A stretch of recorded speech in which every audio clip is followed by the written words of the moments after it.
which starts with the relegation 6-pointer between Watford and Norwich. And this is the fucking game that sends Norwich to the Shallow Realm, I think. Watford 2, Norwich 1. And what relegates them, right? How is this to end your season on a level of banter? Where really the story of your season, if you're a Norwich fan, is that you forgot how to goal, right? Because you steamrolled through the championship with Timu Pukki and friends. You had like Onel Hernandez scoring goals, Vranches scoring goals, Buendia doing bits, Todd Cantwell with his floppy hair, like being the fucking like the twink in the team, fucking like running through team, whatever it is. You had your fullbacks, everyone's attacking. You couldn't get past Tim Krul because he's so huge. So you've murdered the championship, right? Get to the Premier League. It's all going well. You know, Pookie's still, you know, doing bits. He's still scoring goals with his big shiny head. And then all of a sudden you just gone. Just dries up. I wouldn't even mind. But it wasn't as if like, oh, they got like a huge spate of injuries and like, you know, they've got like 50 players in the treatment room. It's like fucking sex Tetris trying to get in there now. It wasn't this. They were literally just good one week and shit the next. Yeah. It's like somebody had flicked the switch from on to off. Like that's exactly what it was. Because the story of their season. It. Yeah. That's why they can't fix it. That's why they can't really rectify it. It's like, nobody can explain, even outside observers, even people who hate the team, and even other people who love the team and watch them obsessively. Nobody can determine why on earth they're playing so badly because they literally just went from playing good. Not playing like they weren't playing fucking mad dog killer fucking football, but they weren't playing this badly. Yeah. To playing, whoa, holy shit, like almost impressively badly. What I describe is they play very positive football, but at the same time, like I think naive is the right word to use because like they don't clear the ball out of their own box. They try and recycle it. They try and be smart with it. It's like, lad, just get it fucking out there. There is somebody going to hit at your goal. Yeah, exactly. Do it. There's something to be said for just putting your laces through it. Yeah, precisely. But like I said, out of a team that like has basically put all their eggs into one striker's basket and hoping it works, and it doesn't, the goal that's probably going to relegate them is an overhead kick from Danny Welbeck. Is just there's actually something really wonderful about that, and I just can't put it into words. It was some overhead now. It was great. It was fucking really great. Fucking good. That's his first goal since 2018. That's mad. But I'm actually glad for him. I'm genuinely glad for him. I am so fucking delighted for him. I didn't really hate on Welbeck too much when he was playing for us. I can't ever since his winning goal against Leicester. Yeah. I'm just going to blame Emery on that, to be fair. That's what you always say, man. His winning goal against Leicester, when he faded it in off his high top in the 93rd minute or something like that. And it just that's what gave us the hope that we could actually win it that season, and Leicester went on to fucking win the thing. But I just can't ever hate the guy for that feeling that he gave me that day, which was really, really good one. But fuck me, like overhead, not even just an overhead, but he top binned it. Yeah, like, top bins too, yeah. He fucking top binned it with an overhead. I was like, you audacious, glorious bastard. That guy. That guy. Yeah. But everybody, like, even all the commentators and all the Match of the Day gimps and everybody was just resolute and like, I am so fucking happy for him to do that. I am so fucking delighted for him. Yeah, we're just all great. Really happy for him.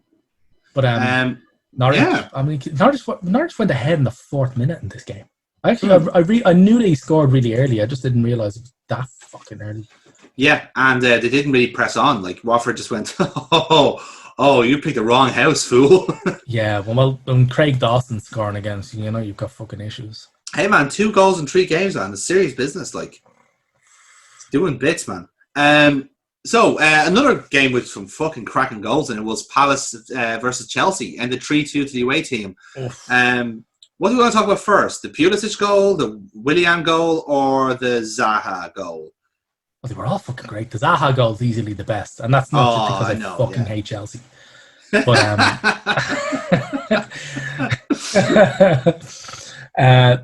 they were just all great. I mean, when you consider that like Palace has gotten to this point without having scored a goal, really, they hadn't scored in the last 2 games. They've been absolutely fucked in both of them. I know they only lost 1-0 against Burnley, but it was a bad 1-0 loss.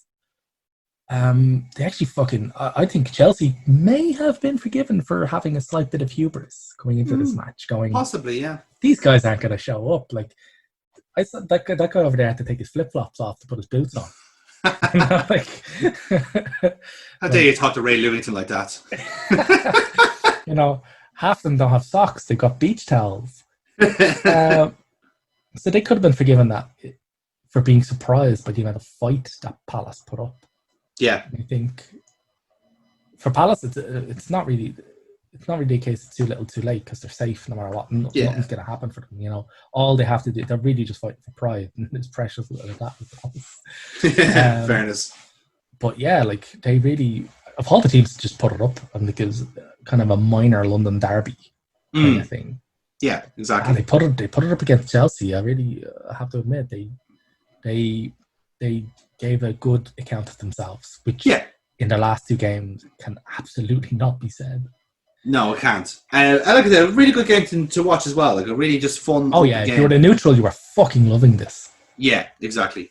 Again, perhaps if you were neutral, you were enjoying this next game. But I say for certain, Neil, you weren't. It was a 1-1 draw between Arsenal and Leicester. Well, I very much kind of enjoyed the first half.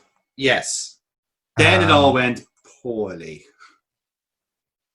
Yeah, it was just.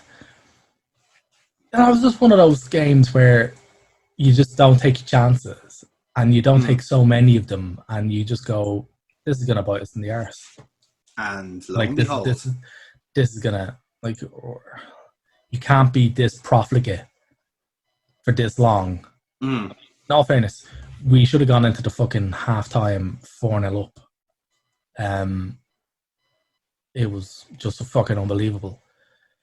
But like, I have to admit, one of the best first halves I've ever seen us play. Fucking all over them, absolutely sliced them up. I was quietly optimistic going into it. They didn't have a number of their players. They went 3 at the back as well, which meant that there was almost nobody in the midfield. I mean, it was really like that centre midfield pitch was fucking echoey, an empty echoey space. Yes. There was nobody there. Almost all of the play was on the flanks. And in terms of wide players, we fucking have them well outgunned. So we dominated on the flanks. And so we're just slinging in balls left, right and centre. Aubameyang scored great, fucking fantastic ball. And Jesus Christ, like, it was a game where we should have put them to bed by half time, and we didn't. And it bit us in the ass. Yep, indeed. The Ketty goal, or if we miss out on point. Yeah, and if we miss out on European football, it'll be by 1 or 2 points. And it'll be by these 1 or 2 points. Yeah, definitely. Especially it's against the teams you're playing against too, because it was the Wolves game that takes 3 points off them. With Leicester, it's like kind of the opposite is true for them, where that's 2 points lost in their aspect with Chelsea. But now they're also fighting Man United, which they weren't really expecting. Let's be fair, like, so now there's like Man United have come out of nowhere with that fucking charge. I think everybody was expecting Manchester United by this point to fall away, and I think if the pandemic hadn't hit, they probably would have. Maybe it's hard to tell. Hard to tell, but they were certainly trending that way. Yeah, I go with that. I think like, again, the reset just helped them because now the team is settled. In the same way, I suppose your team is settled as well. In Nketiah red cards, was it a slam dunk for you, considering what happened to Mustafi? No, they both should have been red cards. Okay. Do you feel hard done by with the Mustafi situation? I feel fucking cheated with the Mustafi situation. You know, I'm gonna. If a player's walking off, if you're a referee, right, and a player's walking off the pitch with holes in the side of his fucking head, and nothing's been done about it, you kind of have to go, you know what, I've missed the trick here. Yeah, you'd like to think so, at least. Yeah, you'd very much like. Nketiah, it's a very much a red card. We're appealing it. I think we're appealing it for like a match reduction in the ban. Yeah. Rather than it wasn't a red card. It was definitely a red card. But it was kind of it was similar to the Aubameyang red card in the Palace game where he took Max Meyer's ankle out. And it's not malicious even in the slightest. He's gone for the ball and he's just like that millisecond too late, and it's landed awkwardly. And it's the same with Eddie. The reason why his foot was up high wasn't to get the guy on the knee. The reason why his foot was up that high was because the ball was there. And it's just the guy is moved. It looks really bad. I don't know who he tackled. James Justin. Yeah, he's turned. When you look at the replay, he's actually turned into the tackle, so it looks an awful lot worse. Yes. Now, don't get me wrong. I'm not kind of trying to sauce over anything. It's definitely a red card, and he should have walked for it. But to get an immediate 3-match ban, I think the 3-match ban will be a bit harsh. I think that's it. It's just he's gone for the ball, he's missed it, and because of where the ball is and where he had to put his foot to compete for the ball, he's gone in at knee height. You know, lots of players play with with their feet at knee height, and you know nothing gets said about it because they get the ball. Like had he got the ball, nobody would have even said anything about his foot position, the fact he went and stood up, or any of the bollocks. You know? Nobody would have said anything about it had he got the ball, but he missed, and so he walked. You know, that's the way it goes. It's unfortunate, and it really did fuck a lot of the matchup for us. Yeah, exactly. You know? And like I said, you still have 4 games to like at least try and get ahead of, get to kind of secure 6th is really your kind of ideal target now, isn't it? Yeah, I'm just hoping that the shipment of fucking whiskey I sent to Liverpool Football Club arrives before our game. You think about that? No, because you know they're breaking it open, right? They're gonna break that shit open. I'm sure they are, but you know, I think more Klopp is more of a lager man, so I think he might just turn his nose to the whiskey. I'm reckoning right now he will drink fucking anything you put in front of him. Considering the dancing he does, yes, absolutely. I think he does drink anything in front of him. Yeah, but no, we're definitely, man. We just sort of put this to bed. You can't be profligate. Only you can say a lot about the refereeing, and the refereeing has been terrible. And in fact, actually, Matchday 34. One thing we can say about this whole day of matches, or a couple of days of matches, was that Wenger there's a huge quote that always gets touted out with Wenger, is that he said, "Look at the World Cup. How many Premier League referees do you see there?" And the reason for that is they're crap, and also not only are they crap, but they're not getting better. In fact, at times they're getting an awful lot worse. And fuck me if Matchday 34 was out to prove that. Yeah, exactly. They were fucking terrible. What I like to do is I like to chart Jose Mourinho during like referee situations, because you can see he just wants to call Michael Oliver a rat-faced cunt, and he just can't. He just can't do it because he knows he'll just be banned for like 2 years. You know, because they're just waiting. Like even the FA are just waiting for Jose to go. Come on, give us a soundbite. Give us it. You know you want it. You know you want to go on. Say it. Oh, you're fucking no. And you'll get you next time, Mourinho. Yeah. But yeah. So yeah, we have some other business in these match day. 5-0 thrashing of Newcastle by Man City. That's just fucking harsh, right? That is just not fair. It's Newcastle, lads. Just fucking 1-0, and they're happy with that. No need for this fucking thrashing nonsense. Okay, we get it. You're bitter about Southampton. You're bitter about us winning the league. You're bitter about getting sucked out of the fucking Champions League. Whatever, right? Don't take it out on Steve Bruce. Okay. Don't take it out on a bunch of harmless Geordies who just have a good time. They just want to have fun. They just want what you want. They just want to get bought out by a sovereign oil fund and, you know, cheat their way to the fucking league. You guys should be friends. You should be friends. You're basically bum chums now. Opposite cheek bum chums now. Yes, right. Let's be clear. Yes, very much so. Both arseholes, though, at the end of the day. Big deal this match was, though. Sheffield won, Wolves 0. Turn up for the fucking Bucks. Yes. I would have lost. This is the thing. Because this is very important for the table, because that wedges Sheffield right into the battle with Wolves and Arsenal for 6th. And again, very, very important, because Tottenham and Burnley are kind of drifting in there as well. But now Sheffield are kind of like, after having that dip at the start of the restart, if you can call it that, now they're back in the scrap. They're in there now. And again, you could argue like Sheffield are in a good place to challenge for it. Like, because again, depending on how the FA Cup goes and all that stuff, Arsenal could win the FA Cup, and then that surrenders like 8th place to the Europa League. But again, it all depends on how it shakes down. And if Sheffield can beat Wolves like they've just done, fuck, that 6th place could be theirs. They could be in Europe. Like, and I'm genuinely excited. I want to see it. I want to see it happen. You want to see overlapping centre backs? I fucking absolutely do. I want to see David McGoldrick. Do you want to see us all fucking die?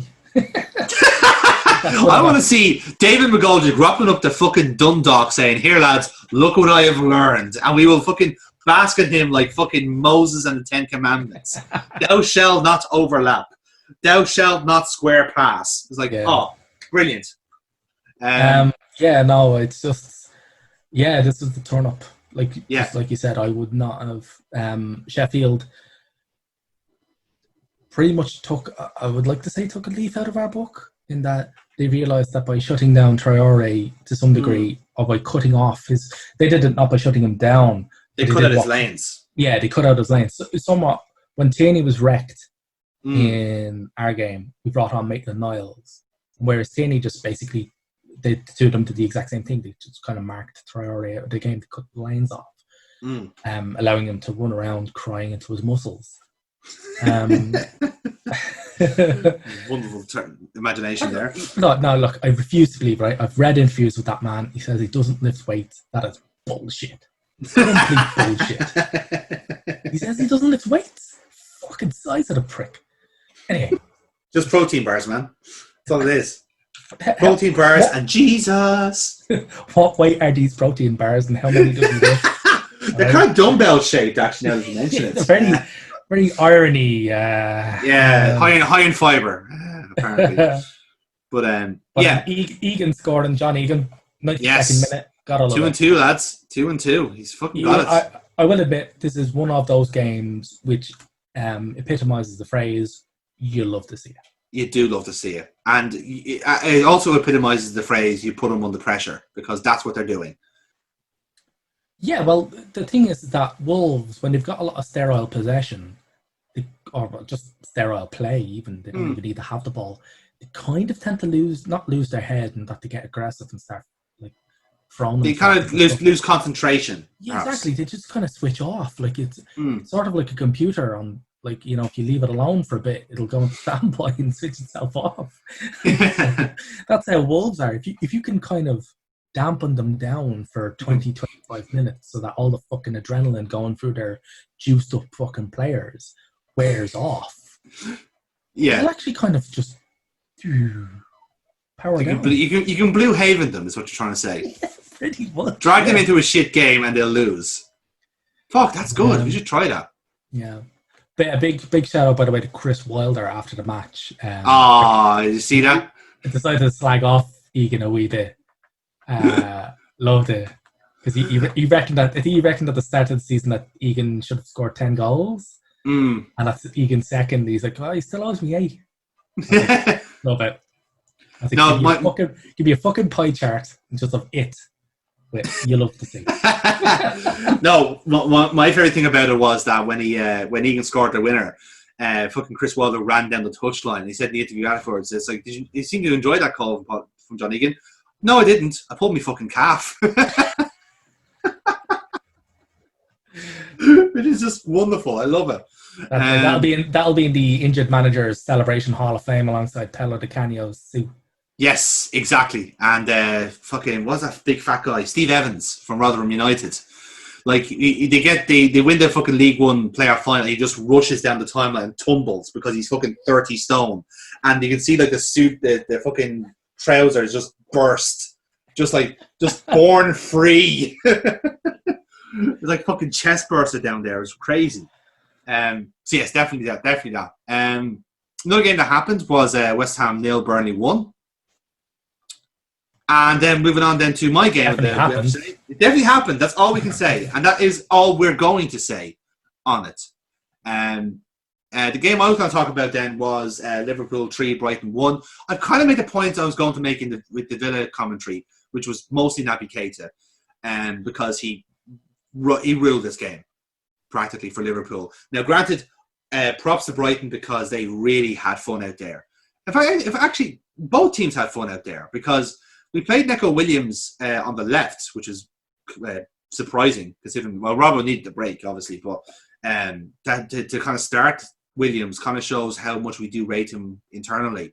And he is kind of cut from the same cloth as Trent. I don't think he's as naturally talented, but my God, he fucking puts himself around like. And as we've kind of seen from like club teams of the past, he does love players like that who just gets fucking stuck in. Like he always loves a Blaszczykowski or a Grosskreutz or a Milner that just get in and start fucking taking names. Well, and that's what Neco's good with. One of the things that like you kind of you don't need to play for them to figure out is that Klopp rewards hard work, and that if you're willing to put a shift in, you're going to get your game time. Exactly, he'll reward you for what you're doing to him. For him, exactly. I think it's similar to what Arteta has implemented at Arsenal, in that he's created that link between effort and reward. Yeah. Whereas you can tell with teams, you can tell prior to Arteta that in Emery's Arsenal that there was no link between effort and reward. You know. Yeah, exactly. Emery was just picking the team he thought was best. Yeah, and then nothing disheartens players faster than that. Yeah, exactly. Especially because we made the choice to go with Ox and Keita in midfield. Well, actually, tell a lie. Keita was actually technically on the left flank, kind of playing the Mane role, if you like. And again, he's not bad at it now. I don't think it's natural position, but again, the midfield is so fluid as it is. Like Oxlade was there in centre midfield, then on the left, and Keita was swapping. So they were constantly interchanging throughout the game. And that's kind of how the first goal came about, because Brighton were playing from the back, which against a team that does the pressure we do is a fucking terrible idea. And it got proven right, because Proper just got pickpocketed by Keita, who was kind of coming back from left flank into central midfield, and just so happened to be in the right spot to cut the lane and send the ball out. Again, this is why I want to bring up Keita again, because the pass he made, right, when you watch it in real time, you're thinking, oh, he just gave it to Firmino, because Firmino's on the penalty spot, he'll just give it to him, and presumably he'll either get a good shot in or he'll score. But no, you centre forwards on the penalty spot. Guess what? You passed it to the motherfucker. No. Here's the thing. What he did was he passed it to Salah, who was running onto it, right? So, again, the cleverness was that the keeper would have been expecting a Firmino shot, but because he passed to Salah, who was running in on it, no chance to react. It was Salah's goal all the way. And it's just that it's that type of vision that we have been lacking midfield-wise. And, again, Liverpool Twitter are going well, we need to sign the number 10. We need to sign Havertz. We need to sign fucking Werner. We need to sign somebody. If you look at just fucking sign somebody. Announce Thiago, for fuck's sake. And everyone's going lad, we have the tools here. You just haven't seen Keita at full power. Even Leipzig fans are going you haven't seen what Keita is capable of. And I think I'm hoping I'm right with the next couple of games, we do see more of it. It's just the same of it even. It'd be great. Because if that is the case, then that does cover a lot of our issues with midfield, where we do need to try and lockpick teams, or we do need to try and break down teams that park the bus. If Keita can do that, brilliant, because then that solves a whole lot of problems for us in the long run. Because then we can just call on him or just play him whenever we need to. We can customize our midfield to who we need, which is I think was what Klopp's vision is anyway. He likes to keep his defense and forward three solid and leave them be, but the midfield is where he dictates the game. So if he wants to go steely, he'll play Henderson, Fabinho, and perhaps Grujic, who's very, very good in that role. If he wants to go creativity, Keita, Shaqiri, Oxlade-Chamberlain. It's kind of the blending of it, if that makes sense. Is Shaqiri and Oxlade-Chamberlain, would they really be considered your creative players? No, but creative as in going forward, as in just taking the ball and driving forward. I wouldn't say they're not like a Coutinho. That's the point. The creativity comes from industry, and that's always been the case for the Liverpool midfield. Our most creative player you could argue was perhaps Lallana, but that's because he's a tricky player. He's flair. He's stylish, and he's gone. He's gone precisely. That's harsh on him in a sense, because Klopp adores Lallana, But the reason he letting him go is because he wants him to play. He wants him to have a living. Like he doesn't want him to sit on the bench all the time. So you can try to appreciate that sense out of him. And again, in the future, we're going to have the likes of a Curtis Jones who popped up in the Villa game and scored a goal. We don't know what his kind of like structure is going to be. He could be any type of those midfielders. He looks like a very good all-rounder. And they're learning from the best in that sense in midfield, because they're just getting they're mixing that natural talent they would have with what you are required to do in a midfield. And that's just going to keep carrying on for all other players that could come in. So like I'm not someone who's worried about new signings. Like, consolidate who you have. Central midfield is not what we should be worried about. Left back is what we should worry about, and cover for Mane. Those are the two things you want to get. Forget about midfield. That's not your issue. Get those two signed, and then we'll talk business. You know, and the Brighton game just illustrated that for me, because Brighton gave us a really, really fun game and a really entertaining game. We still were like well ahead for it, but it's because we had like a Keita in there to just go, gone, done, goal, sorted. And again, he prevented I think it was it Dan Burn who had a shot on goal, or was it? No, it was Trossard actually before he scored, and he got snuffed out by Keita, who like just beforehand had a shot on goal. So Keita had just tracked back all the way down, marked the guy out of it before he conceded a corner. No, he is coming good, and the more you see of him, the more you go, yeah, we've got someone here with him. He just needs to keep fit, for the love of God. No fucking hip injuries, no foot injuries, just fucking stay fit. Yeah. Not that hard. Moving on then to the Ronald Koeman derby between Everton and Southampton, which ended 1-1. On the surface, a pretty plain game, and that's very much the case. Although, one thing I will say about this game was perhaps the assist of the season from Lucas Digne. Have you seen this? I haven't. I've heard. Oh my good Jesus. Well, because it was like an Everton Southampton 1-1 turgid piece of dreck, I'm like, yeah, I've got other things to be doing. This is the one piece of quality from this game, because Digne is on the touchline at the halfway mark, at the halfway line, right? And Richarlison's making the run, and I think this is what Ancelotti's doing, a bit of long ball, which is it's not like him in a way. He does a bit of Napoli because he's got the runners, and I think that's what he's doing here. Like, he loves like pinging the ball to Insigne, or later on Lozano, because they're great runners on the ball. And he's kind of done the same thing with Calvert-Lewin and Richarlison. Richarlison's a good runner, and then Calvert-Lewin might knock it down for him, or they might chop and change. But Digne, right, plays a complete outswinging ball to Richarlison, right? And the ball lands perfectly like 2 feet in front of Richarlison. So bounces into Richarlison's path, and he just hits it first time. It's one of the best goals I've ever seen Everton do. Hang on. In a long time. I've got Twitter open here.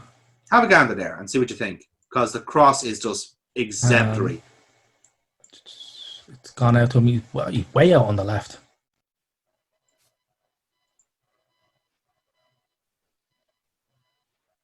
Oh, get fucked. Yeah. Right? That's some fucking first touch from Richarlison, though, by the way. This is it, He fucking plucks that. Hang on, let's play it again. Oh, he just kills it dead right in front of him and then lobs. Nice. I fucking love that. Wasn't that actual skill from an Everton team? I love it. Really. I love seeing it. That's brilliant. Jesus Christ, that's some assist. Yeah, but then again, like, Jesus Christ, the gap in between the centre backs, Stafford Chelsea. I know, yeah. Looking at it going like, lads, come on. Cash yourselves on. Moving on then to Burtbot's last game of the rundown, which is the 0-0 draw between Bournemouth and Spurs. So, Burtbot, I should have to ask, but what did you think of this game? Sports are so shit. Okay, thanks for that. That's top match analysis. That's there. it. That's my review. Yeah, no, I got that. Thanks, Burtbot. I'll talk about it for like a couple of seconds. All right, come on. It is one of the worst matches I have ever seen in terms of technical ability, passing and running, and overall stamina. The most exciting part of the game was when Bournemouth had a goal disallowed for an accidental half ball.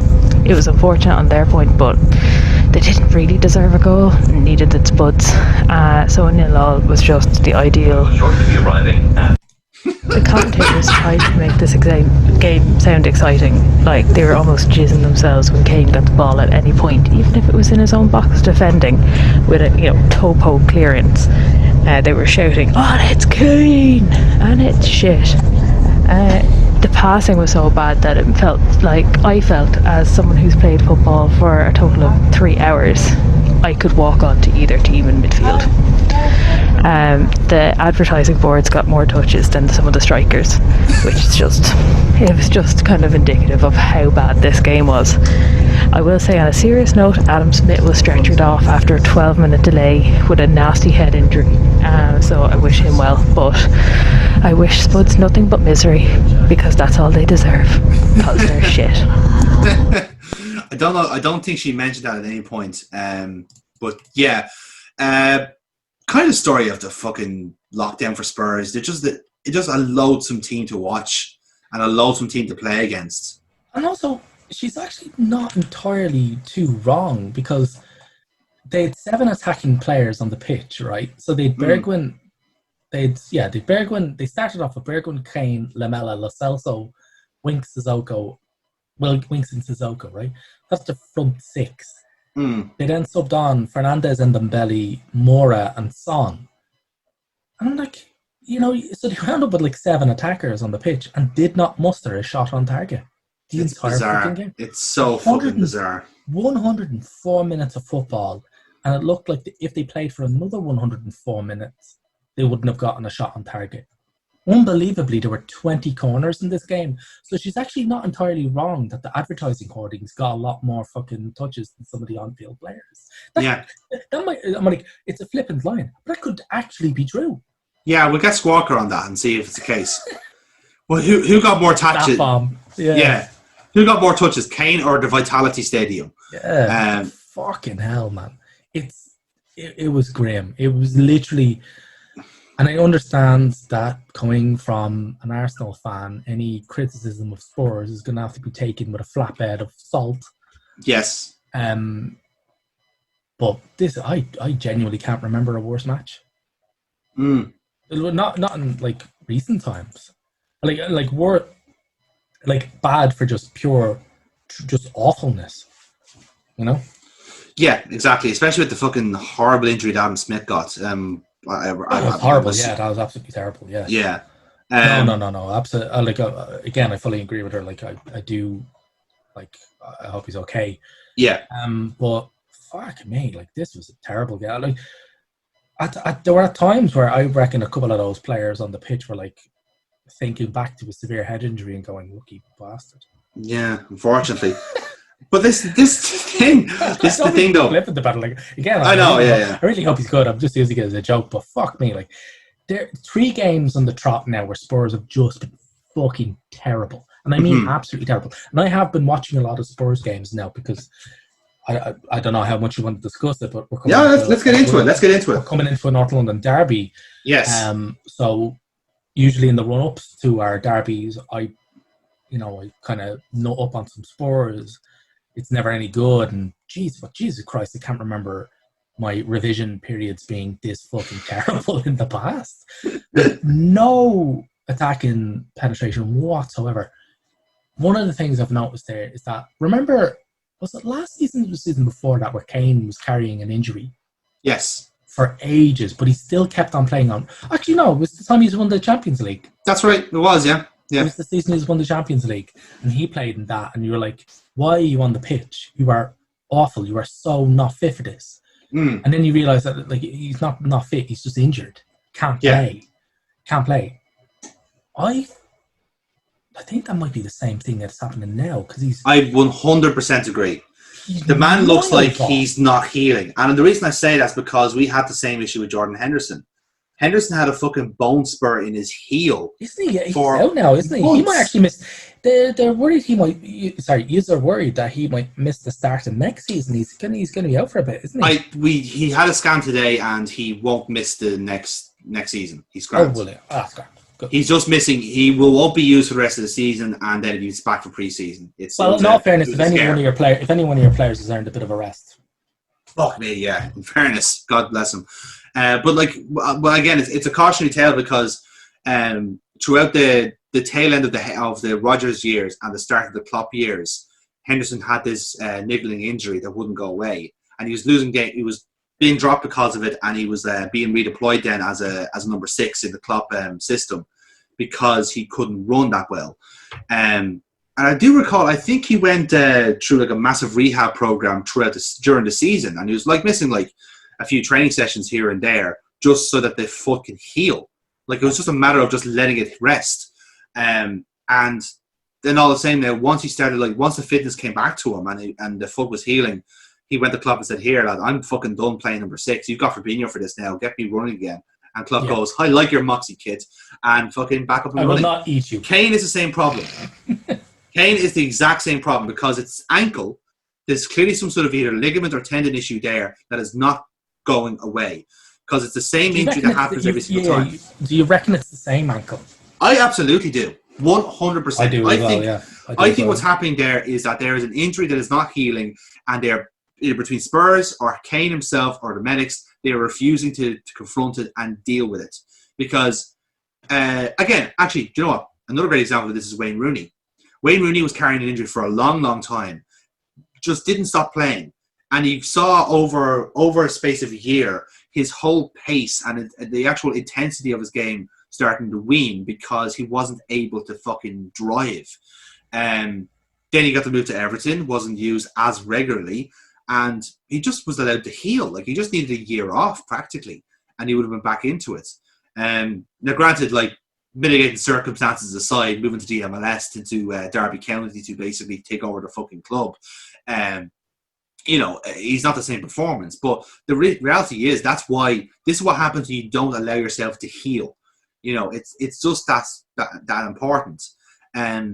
What I will say, what Spurs fans should be really worried about here is that your team have had 3 months off. There have been tons of players in different teams that have been allowed to heal up. The likes of Arsenal players with like Tierney and Bellerin. Like even Bellerin's coming off an ACL, and even still he's taken time to come back to full speed. For us, it's Keita.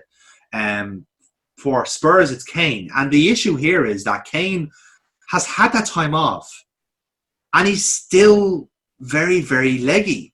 If anything, he looks worse. He does look worse, and I think it's because like if you do have an injury, a concern, like again, let's look at Ndombele, who says he's worried about his hamstring.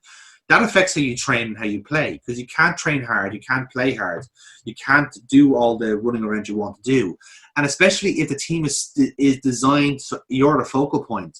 If you are not able to get around, the whole team suffers as a result. And again, Spurs are hamstrung here because he's the captain. They're obliged to play him. So it's a confluence of problems. Not only are they obliged to play him, they're obliged to pass every single ball to him. Exactly. We've said this before in the past that when Kane is actually out of the team, Spurs play an awful lot better because then they hit from a kind of a multitude of angles. They've got Son, Dele.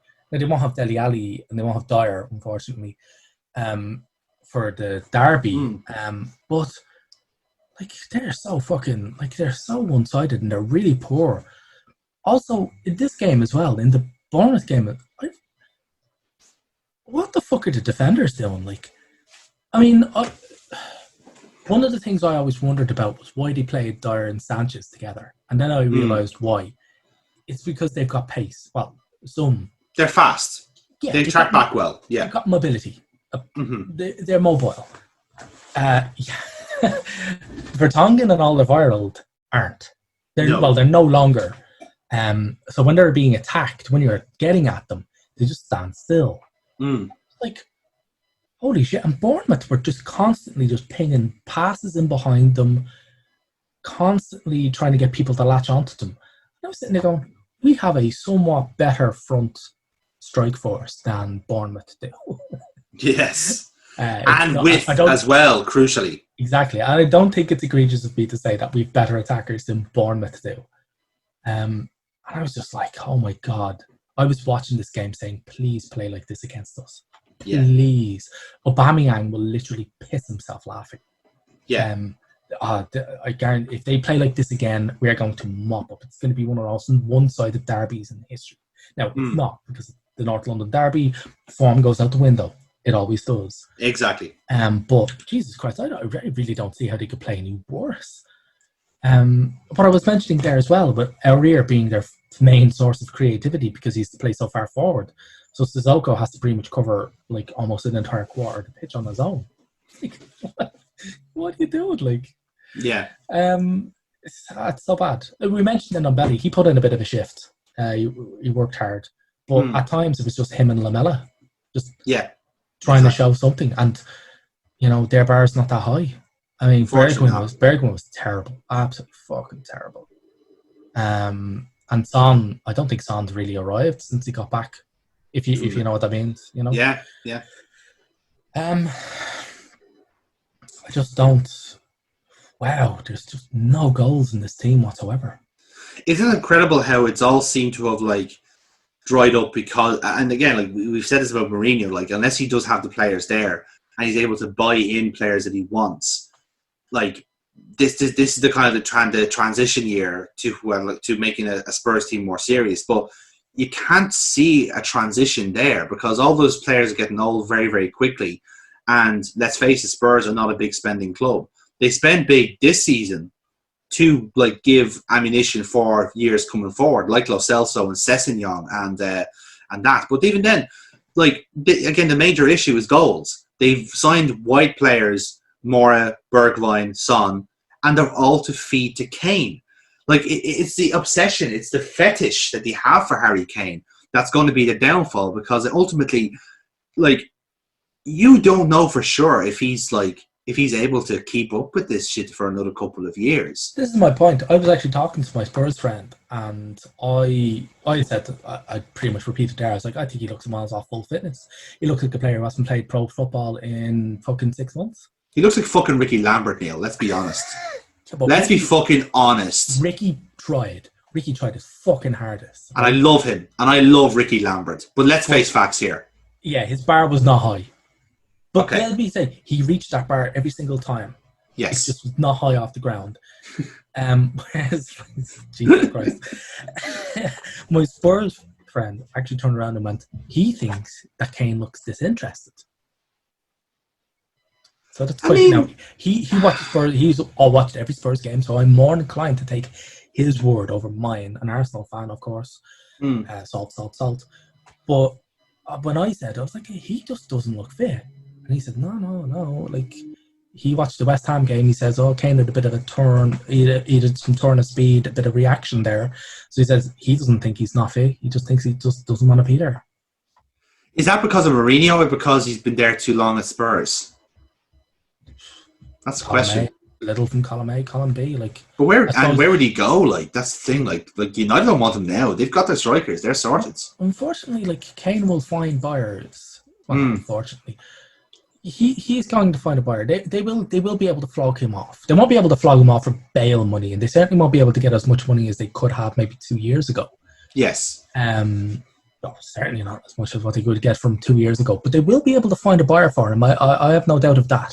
As to where he would go and whether or not it would be good or whether or not it would work out for him or the team he went to, that's obviously a big what if, and it's all this kind of hypothetical future. But I definitely think they'd be able to sell him, you know. I mean, at times, like, he's being fielded as a fucking DM. I said it before. Like we were talking before the podcast. Like, he was so far back, he was practically a defensive midfielder. And that's like that. I put that down to Mourinho, really. Just so negative, and like that does affect the team, especially because like every match day, every match interview is like, oh, the team were just in a like they weren't in it, they couldn't get out of the mood they were in. It's like, you do realize you're the head coach.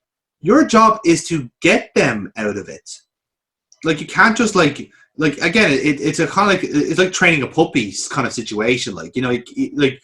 In a way, it's your fault because they pissed on the rug. You know, the kind of way you can control that. You can fix that if you're good at it. If you're underqualified for it, then that's your fucking problem. You know, and like, quite frankly, I've been very vocal about my dislike for Jose Mourinho. I think he's the most overrated manager in human history. But look at what he's doing at Spurs. Look how he's turning a Pochettino team that, like, let's face it, overperformed for years, but they were playing a very nice brand of football, and they had just reached the apex. They had just reached the curve where they were starting to decline. And not only has Mourinho not stopped the decline, he's actually accelerated it. Yeah. And we can't cut ourselves there. No. Everything good about them has evaporated and everything bad has been magnified. Absolutely. Like, he's had wins against West Ham and Spurs, but if you break down and analyse those matches, like the Everton win was an own goal from Michael Keane. And the win against like Spurs was because, or against West Ham, was because it was against West fucking Ham. Like, qualify those results, and you will see that the performance is gone, the players are gone, and quite frankly, the manager is gone. Like, the manager is nowhere near as a pariah as he used to be back then. He is not the fucking, like, the answer to everyone's coaching worries. Look at Guardiola, look at Klopp, look at all these, like, I'll throw even play like managers now, like Chris Wilder. These are all positive fucking coaches that are coming through, and they play nice football. That's the answer. Liverpool have just won the Champions League and the Premier League through functional but nice football. Man City won the Premier League through nice football. Barca, they all do it. Like, everyone plays like positive, sensible football. Jose, like the time for Jose to be a dick and be a shithouse with football is gone. That's got that. Like, people have fixed that now. They've solved that, which is to basically just let it fucking self-implode on themselves. You know what I mean? So for me, it's a big kind of like confluence of things going wrong. You have an aging squad. You have Kane, who is either wants to go or he's not able to go, and you have a head coach in Jose Mourinho who's so bitter. I think he can't see the forest from the trees, and you can't really understand that he has been sold a pup with this team, and let's face it, in the summer, he's not going to get who he wants to get in. He's not. Well, he has been sold. He's been wee bit sold a pup with his team, but I think, like, when Poch left, I think Poch left because Levi refused to give him the investment into the squad. Yes. And I wouldn't even mind, but Poch was actually quite open in saying this. So he just said he walked up to Levi and went, "Look, I've taken this as far as we can go. I need investment. And I need significant investment. I've taken you to the Champions League final." Like, unbelievably, like I think I was talking to my dad about this game, and he went, "That was the 2019 Champions League finalists against Bournemouth." Yeah. Isn't it bizarre the difference a year makes? And it's so fucking terrible. Funnily enough, actually, because in the same conversation with my Spurs sporting friend, he said he was like, he's seriously considering giving the derby a miss. He's like, "No, man, like a single shot on target." He's like, he can take losing, but he just can't. He can take farcical performances, but it's just the shitness. They're like a crap Burnley. Yeah. You know, it's not even just the whole. I mean, like, Jose is obviously a factor. He is a factor in everything he does. But the squad is spent. We've been they're exhausted. They just want to disperse and go somewhere else. Yeah, and again, like this is what Spurs should have done. They should have just Mourinho was the wrong appointment. We said that at the time. Like, this is going to end badly. Well, now, I mean, like, I guarantee you, like, he's locked in a fucking huge payoff. Oh God, yeah. And that's why, like, it's just going to keep going and going and going. What was his payoff at his last? The payoff at Manchester United, wasn't it? That was 20 million. 12, something like that. Yeah, it was like 12 to 15 million quid. I think it was that. Yeah, I reckon if Spurs get rid of him early, they'll have to pay him closer to 30. Potentially, because they spend a lot of money on him. Yeah, and I don't know why. Because, like, just break it down, lads. If you wanted a team, a coach to, like, energize an aging team, like, try everyone else. Like, at the time, you could have tried Eddie Howe, given him a change of scenery, see how he went.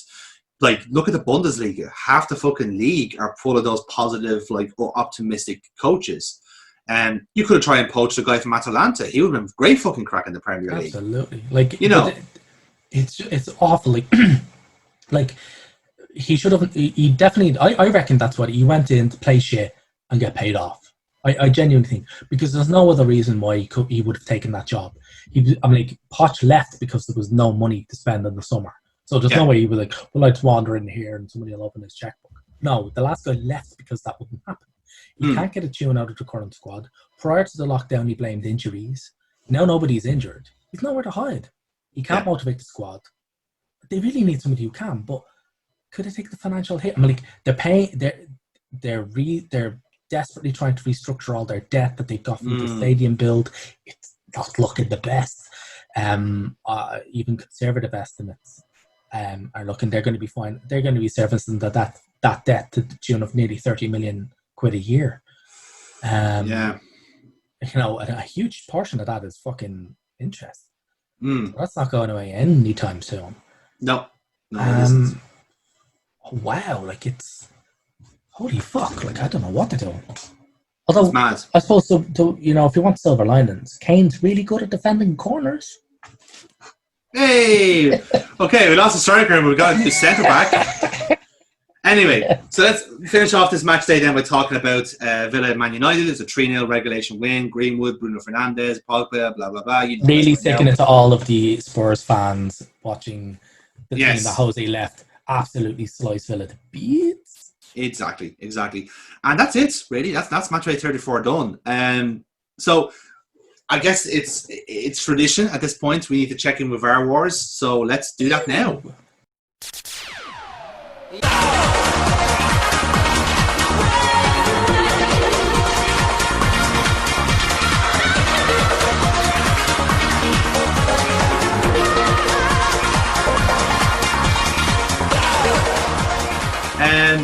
As I said, 3 match days to talk about. A few incidents, Neil, I'm sure you will remember. Starting off with match day 32, and we're going to kick off with Everton, who got a +1 because they VAR spotted a handball in the build to basically one of their goals, and they were awarded a penalty, and they scored it, thanks to Gylfi Sigurdsson. So, well done to them. Then we have a few goals disallowed then. In the Liverpool-Man City game, Riyad Mahrez's goal was disallowed by VAR, as VAR spotted a handball by Foden. So that was chalked off. In the Spurs game, Harry Kane's goal was ruled out after Mora accidentally handballed. So that was the harsh one we were talking about earlier on. Yeah. In the Sheffield game, I do kind of feel for them in that sense because that was a very, very harsh call. But again, it's the rules of the game, and I believe it's getting fixed next season. West Ham then have a -1 as well from the Chelsea game. This was the first Pavel Soucek goal that was disallowed because there was a bit of a goal-man scramble, and one of the West Ham players was ahead of the defender, which means the goal couldn't count, which I think is shite as well, because like the guy's on the fucking ground. He's not going to contribute, like, unless it smashes off his face, like, which maybe it did. Can't say he's in anybody's eye line either. No, exactly. It's a complete nonsense, but again, welcome to VAR, I suppose. Although, very generous in matchday 33, they were giving away points in this one. Bournemouth got a point, which was a penalty after Bailly handballed his arm was in the penalty box, but the rest of his body was out of it. So the ball hit him in the arm, and because it was technically in the box, they gave the penalty, which I guess is like VAR being pretty precise, but again, it's harsh in the eye, if you want to call it that. They scored from the penalty, obviously. The Burnley get a point too because James Tarkowski's goal was VAR confirmed because Ollie McBurney was playing onside. This is why you don't have strikers marking, because this is what happens. So Burnley on 2 points, would you believe? A late contender for VAR Wars, you think. And last but not least then, match day 34. So the first one goes to, there's actually 2 incidents to talk about from the Arsenal-Leicester game. First one is the Nketiah sending off. Yeah. Referee reviewed the challenge on James Justin and sent him off accordingly. Leicester then get themselves a point as the Vardy equaliser was VAR approved because they wanted to check for a touch from Ayoze Perez. Obviously, they didn't think it was either sufficient or there was no touch at all. So the goal was given, and Leicester get the point for that one. The other incident then came from the Bournemouth game and the very famous the Callum Wilson overhead kick that wasn't. And the reason it wasn't was because Josh King brushed off his hand as it was going in. So the goal was disallowed. Really big one in that sense because that goal could have kept Bournemouth up. Wasn't there 2 disallowed goals in that game? Yes, but that one was offside. So it wasn't VAR. Yeah. But you are right in that. That one is massive though, in my opinion, because like I said, that goal could have kept Bournemouth up, but now they only got 1 point out of that game. It's not looking good for them now, considering Watford have won as well. So you know, that's a pretty That shows you how influential VAR can be. Again, we'll continue on this trend then with sackings. Let's check in with the P45 crew.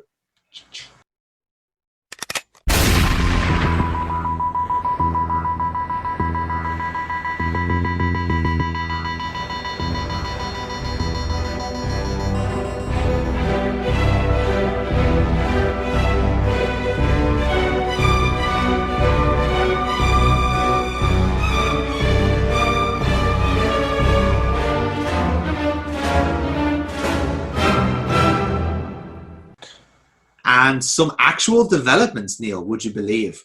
We've had 2 sackings, both from the Championship, because that's one of the 2 leagues that are still happening in England. First one came from the 4th of July, which was the sacking of Lee Johnson, the long-time Bristol City manager. He was there for 9 years, which made him the longest running football manager in the Championship, would you believe? Not anymore, though. He lost 4 games in a row, pre- and post-lockdown. And his last game in charge was a 2-0 defeat at Cardiff City, which is fair enough. A couple of days later then, Pep Clotet lost his job as a Birmingham City manager. This was after a 3-1 loss to Swansea, and this was after a run of 10 games without a win, which was pretty bad considering Birmingham were doing okay. And then suddenly, oh shit, FFP is here. Bollocks.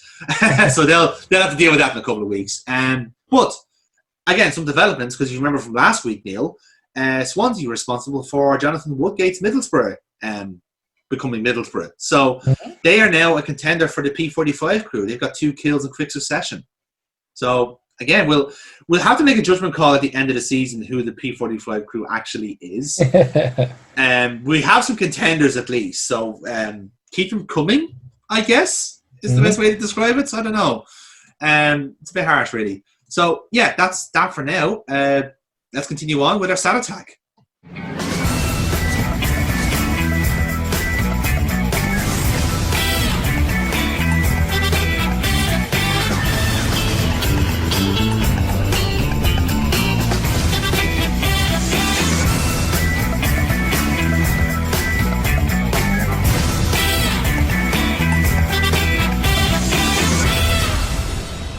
So, I do have answers from Burkball on this one, okay? So don't worry about that.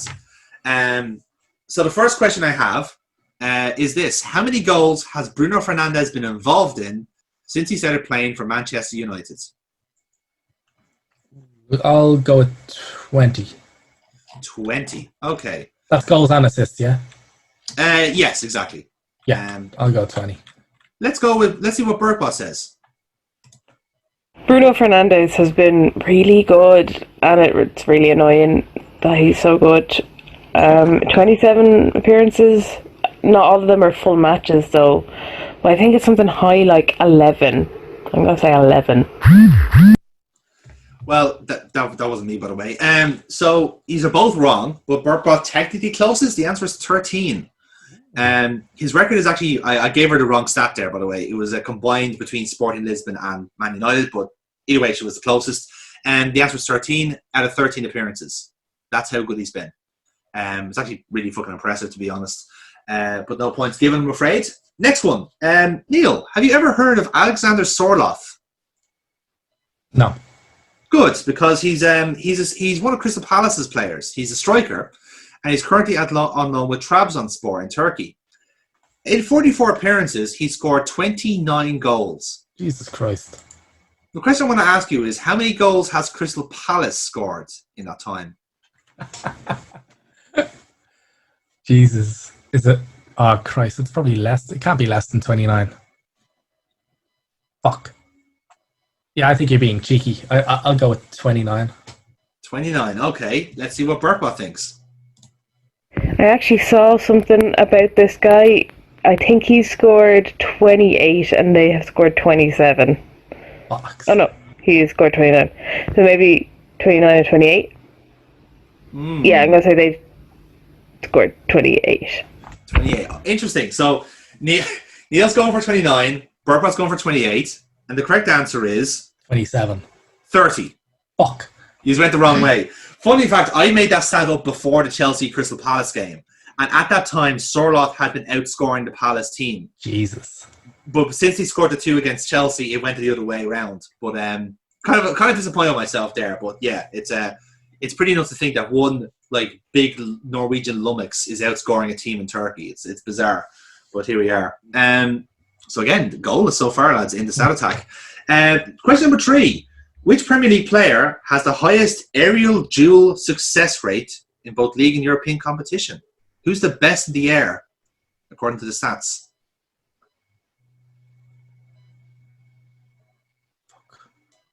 I think Burpot has an answer here. With the aerial duels, I think I'm going to say Mustafi because he's got ridiculous aerial duel stats. And like I've already mentioned probably in this podcast, he's doing quite well at the minute. So I'm going to go with Mustafi. Interesting choice. Do you agree with her though? Well, you see, you mentioned in the league and in Europe, and Yes. this is what I am kind of sort of trying to think of a player.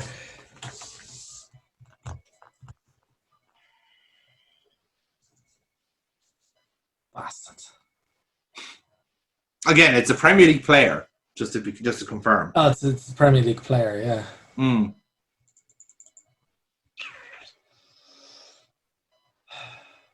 I'll go Van Dijk. Fuck it. Van Dijk. Well, one of you is correct.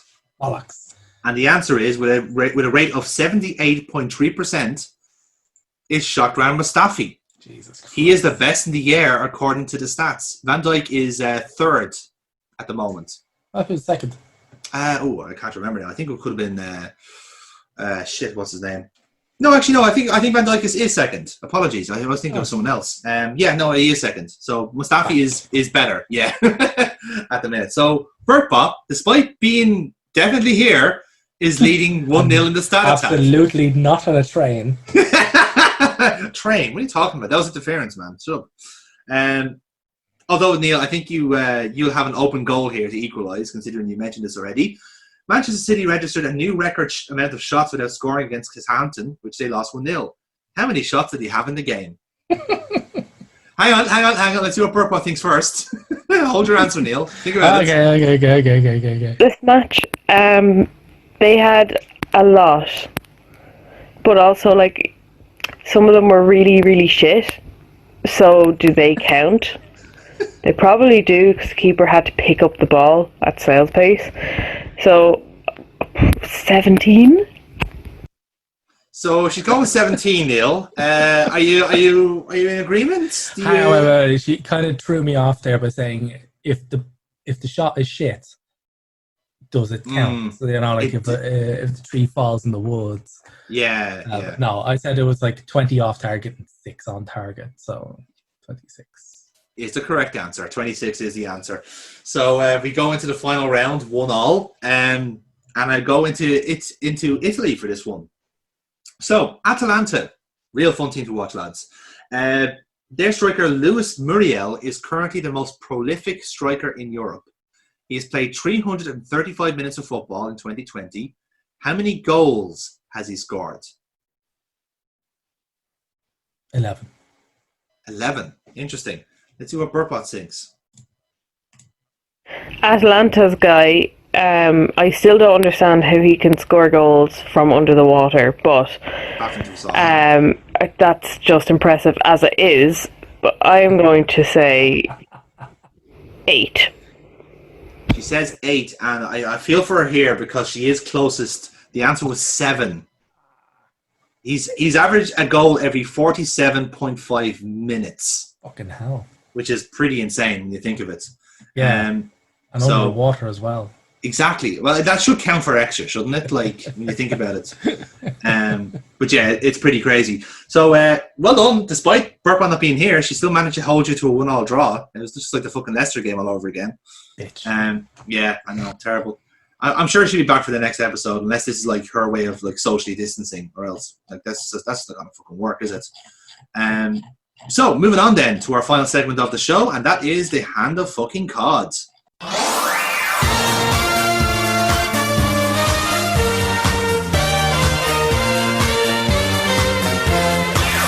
This fella Ronaldo is a cod. I don't care if he scores.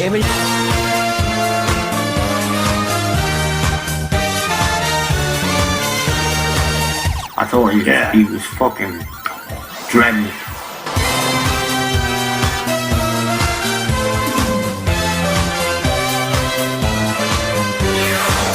Rod Liddell, he's the guy who ran away and left his wife for a young one.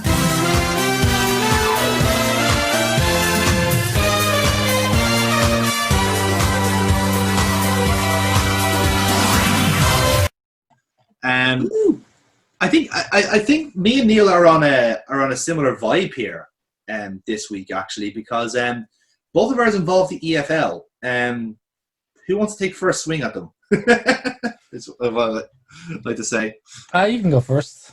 Yeah, sure. I think I've mentioned this before. Well, I didn't mention this before, but in the time we were talking to you, a lot of things have happened to a certain club, and that's who I'm talking about today, which is Wigan Athletic. So you might remember Wigan Athletic. They had some very fun players like Gary Caldwell, Ali El Habsi, Antonio Valencia before he went all Hollywood with Man United, Roberto Martinez, of course, and who can we forget the upset of the century when they won the FA Cup off Man City. But in that time, they got relegated to the Championship, and Dave Whelan, who was their owner and built the stadium and broke his leg in the FA Cup final, which I don't think he's mentioned before. Never heard of it. He made some awfully racist comments that were made public, and in that time, he sold up the club to a Hong Kong salesman and a Hong Kong poker player, I should say, who who had amassed quite a lot of wealth because of it. And his name is Dr. Stanley Choi. He's not a real doctor, by the way. He bought the title. Now, again, things have kind of gone quiet in that sense because Dave Whelan went away and all the bad publicity he was kind of gathering was gone then. And for the most part, like the Dr. Choi situation didn't really emerge anywhere. He never was at home matches, incidentally. He was a kind of an absentee owner. And he had like delegates all around the shop in the club. Now, it's kind of become it's coming out now in the last couple of weeks that things are not very rosy at Wigan Athletic. Essentially, what's happened is that there's been a subtle, a very sneaky and very insidious change of ownership in the last month, which has basically saddled Wigan with a lot of debt. The way it's worked was, Dr. Choi was in charge of a horribly generically named like enterprise fund that I'm not going to mention here because it's just too boring to describe. But basically, it was a front. It was a facility to basically put money into and own a club. And he did his own bits as well. And what happened then, he basically sold the team on to another vulture fund company, whatever you want to call it. And these lads are based in the Cayman Islands. And again, they got a massive fucking cash stimulus, they thought, again owned by Hong Kong Chinese owners. And what happened then was basically the new company basically took a massive loan out of the old owners in Wigan's name, which means that Wigan are now in administration because they can't pay the bills. And this is like a huge loan thing. This is about £24 million, which is like more than the club's worth.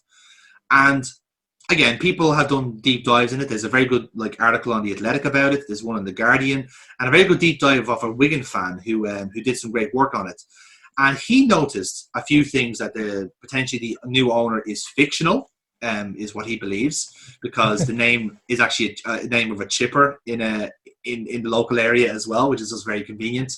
But the whole insidious reason why these Hong Kong owners are doing this is because potentially it's to win them a lot of money elsewhere. So my cod in this sense is actually the EFL chairman, Rick Perry, who was secretly filmed by a Wigan fan. And you know it's him because there's a picture of his feet as a video. So clearly you can identify from that who it was. Absolutely. And essentially what he has done, in his capacity as EFL chairman, he said to this this random Wigan fan, perhaps he's a fan representative, I'm not too sure. He basically said, I had heard rumours that there's a massive bet on in the Philippines that Wigan would get relegated. And in a sense, like, I don't know if it was supposed to be tongue-in-cheek or it's a joke or whatever it is, but as the chairman of the EFL, to have divulged that information to essentially a member of the public and not really be doing anything about it is so horribly fucking negligent as someone who's supposed to be the administrator of all these clubs, especially in a league where like creepy businessmen are trying to get in on because it's the gates to the promised land. If you pick up a team, you can do a Wolves, inject so much money into it that they become a top 6 team overnight, and they just go straight into the Premier League. You can sports wash so much cash through the Premier League. Absolutely, it's not even funny. Yeah, and that's what the issue here is. That the issue is even more insidious than that. It's the fact that if it is true that yes, they are using basically the betting firm that sponsors the shirts of Wigan Athletic to put on a bet that they'll get relegated, but only in the Philippines, where again they can transfer the funds to somewhere else that no one will notice. That's really, really bad, because what they've done is they've essentially sold out their own club in order to make massive profits. And it's not even that, because if the money is going from shell company to shell company, there's technically no debt there. But because they essentially saddled this debt into the club, they're being put into administration, and that gives them a 12-point deficit then. That's 12 points that are going to go straight down to the bottom of the league where Luton Town currently is. Yeah. And Wigan now are constantly fighting now to try and just brace themselves for this hit. It's like what happened to Birmingham last season, where they just kept winning just so they can stay still, practically. Yeah. And Wigan are the same, but it's so much more drastic than that, because this is self-harm in a footballing sense, because it's the owners shafting the club so they can make more money overall, and it's so fucking insidious. It's and so just disgusting. The club as well, because it's all owned through a front. Exactly, and not even that, but the fact that the chairman of the EFL basically is just saying this as conjecture rather than doing something about it is so fucking disgusting. Oh, absolutely. It's so apprehensive, and we've said before on this how the FA is run by fucking tards. Yeah, the EFL is even worse. It's even worse because they're trying to be the FA, and they're trying to be the Premier League, and they're so bad at it. Which is why I'll pass on to you, Neil, because you want to crucify the fuckers right now. Exactly, because they want to penalise that. They say they want to be the Premier League. Well, the Premier League are deciding to penalise clubs that want to follow that. Because the FA have told the Championship clubs, with hopes of going up, because there's a number of them Leeds, unfortunately, are one of them. So they're going to charge newly promoted clubs £8 million each next season, and in the 2021-2022 season, to soften the blow of the broadcast revenues getting fucked because of the pandemic. Disgusting. I just... It's nothing short of a raid on upwardly mobile football league clubs. It's sickening. It's basically to just if we don't get paid 48 million, 48 million over 2 seasons, they're just nah, here, and I guarantee you they're they estimate that promotion is roughly worth about £180 million to a club. And they're just thinking, you'll just take, what's 8 million out of that? It's a whatever it is. It's a fraction from what you would normally get, but that's not the issue here. It's horrendous as well. But the thing is that, all right then, yeah, but there's a high chance that next season's going to kick off without fans in the stadium, so it's not going to be promotion. Isn't going to be worth 180 million because, they won't have any gate receipts. Yeah, exactly. They're not going to get the higher payment back from their season ticket holders. Also, there was another thing as well. They haven't put any number on it, but they are also punting the idea of scraping some of the parachute payments that they give to the relegated clubs over the next 2 or 3 years as well. I think the payments that are like relegated clubs could be something like 70 million quid. Yeah, So like, I think it depends. It's a case-by-case basis, I think. Yeah, so they'll be looking to get their fingernails into some of that as well. Mm. But there's no numbers in that. They've just basically told all the championship clubs, if you get promoted, you'll each have to pay us 8 million fucking quid. Just fuck me. There's literally nothing more I can say on that. That is just disgusting. Like, it's just the next 2 seasons, y'all have to pay 8 million quid to get in. I just like how that's exactly what it is. Like that's, I wouldn't even, like, if I was taking the piss in the middle of the meeting and I just wanted to lighten the mood, I wouldn't even come up with something like that. No, because it would be that egregious a suggestion. But that's it. Like it's like one of those, and it's like one of those like spitballing things, like during a brainstorming session, and then like one of the wankers just went, "Oh, we'll just go with that." Then it's like, no, that was just me spitballing. That wasn't. No, you don't go with that. Like, no. Yeah, that's in the no column, for fuck's sake. Yeah. Oh, it's bizarre. But that's the thing. Like, it all it really does is like, yeah, okay, you can argue the Premier League are like the ones like instigating that, but it's the EFL also not really defending themselves really. No. Because like they're going like, oh no, we think that's a great idea, fantastic, you're saving our league. It's like, really, you're saving your league, but you're not doing anything about the clubs that are being shafted by dodgy owners or lack of funds or parachute payments. You're just happy to let them die. They do have prior with regards to not doing anything about dodgy owners. Yeah, this is the problem. Lots of prior it's precedents. Yeah, it's really bad. So yeah, we have 2 candidates there, but let's see what Burpbot wanted to put in. Yeah, I think you're going to be shocked to hear that it's something that we'd be speaking about every single podcast. For my pick for COD of the week, I have VAR. VAR with a series of shocked to hear in the that. last few days. Shocked. Most recently being James Tarkowski not getting red carded after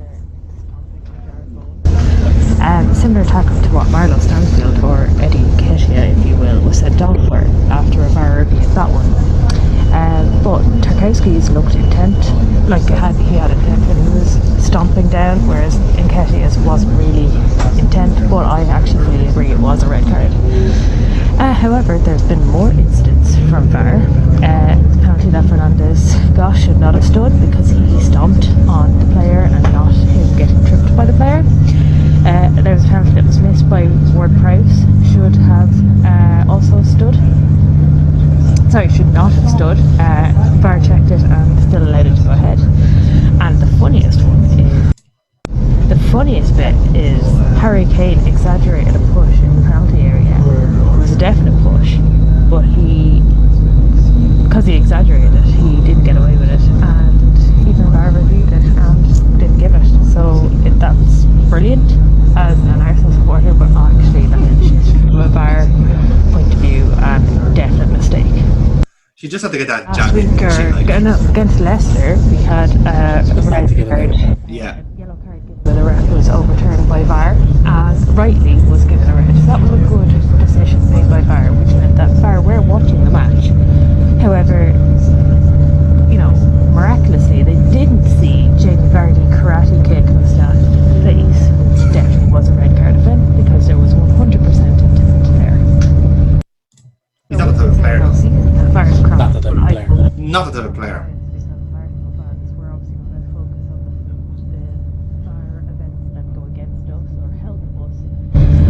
Those being fewer, I think.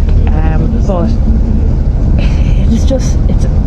it's mad to see how terrible it has been. Like a series of high profile mistakes this week. It just shows that the referees are inept, and the VAR was brought in to stop the ineptitude, but it has just reinforced it, in my opinion. VAR, if done right, is good for the game, but at the minute it's not being done right, so it's shit. VAR is a load of bollocks. I think we can all agree on that one, can't we? Absolutely. That's something we can all get behind. So yeah, it's down to dish out of CODs. I mean, I couldn't get over the shithousery of the EFL. I really couldn't. Granted, okay, yeah, it's technically the Premier League, but fucking defend yourselves, lads. Honestly, like, you're the ones that are supposed to be representing. You make all this song and dance about the 72 clubs and like the heritage and all this nonsense. if you really did care, you wouldn't be just lying down and taking this shit. In the same way that you wouldn't be just lying down and joking about a team going down because their owners want them to be relegated so they can win a bet. Like, that's just, why are you standing by and letting that shit happen? You know, like, that's just pure corporate negligence on such a massive scale that there's not even any comedy out of it. You're just allowing clubs to die, and it's just pathetic, really. And if you're the FA, you're helping them. You're seeing clubs succeed as a way to just claw huge amounts of cash out of them. Precisely.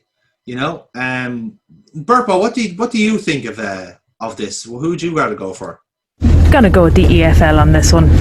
Pricks. Hey, well, Neil, you've already won. That's great. You love to see it. You'd love to see it.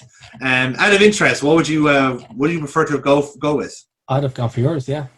Yeah, you would have gone for yeah. With Perry, yeah. So we all hit the EFL. Fuck them. I suppose they're not as bad as the League of Ireland. That's not saying much, is there? Yeah. Not a high bar. No, it's not. So, guys, thank you for listening to that. This two-parter podcast, because if we went on long enough, I'm going to have to put it into 2 parts. So we'll be back with the usual, basically a couple of weeks. I think what I might do is we might do like a podcast before the last match day to kind of see how everyone's doing. Mm-hmm. And then we kind of we'll do our season review after that then. But hopefully we'll have Burpot back off the train she was on. Would be very, very nice. If not, we'll just splice her in like last time, like I am going to do right now. See, works every time. She's just happy to be here. Isn't that right, Burpot? Oh no.